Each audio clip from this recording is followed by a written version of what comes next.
Hi friends, మామూలుగా egg fry ఎలా చేస్తానో చూపిస్తాను.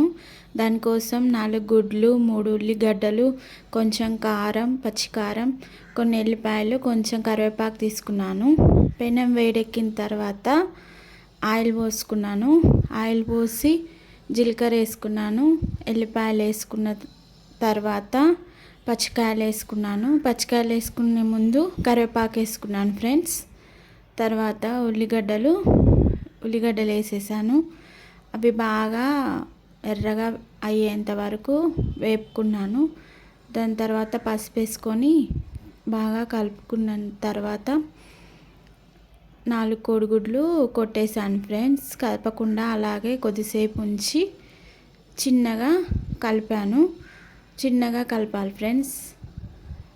అలా కలుపుకొని అవి బాగా వేగిన తర్వాత కర్రీ అయిపోయింది ఫ్రెండ్స్. తొందరగా కర్రీ అవుతుంది ఫ్రెండ్స్, 10 నిమిషాల్లో.